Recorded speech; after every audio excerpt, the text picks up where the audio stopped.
ушул эрезеге жеткиртип чоңойтуп багып, жада калса ушул 9 ай көтөрүп төрөп койгон баласы ушинтип энесин сабап мас абалында токмоктоп жатканы бул өтө айбанчылык туугандар.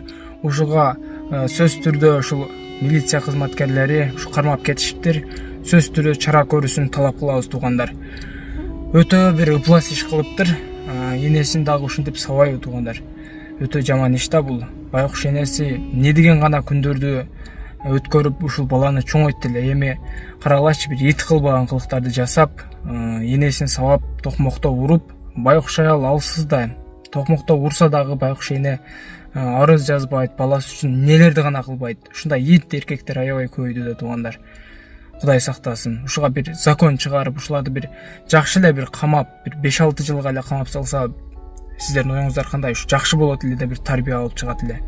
Байкуш энесине кыйын да ошондо дагыча. Мына кабарлардан уксаңыздар, мына азыр мен сиздерге айтып беремин.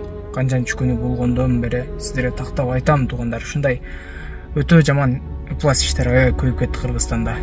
Чүй облусунун Чүй районуна караштуу Акбешим айылында 7-июл күнү оор окуя катталды.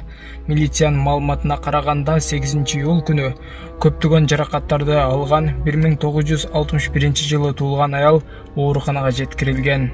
Алдын ала маалыматтарга ылайык, аялдын уулу БЗ мас абалында туруп эч себепсиз энесине кол салган. Учурда ал милиция тарабынан кармалып, тергөө иштери жүрүп жатат. Элгилеп кетчү жагдай ушул эле үйдө бир нече күн мурда бөлмөлөрдүн биринде өрт чыккан. Бактыга жараша эч ким жабыркаган эмес.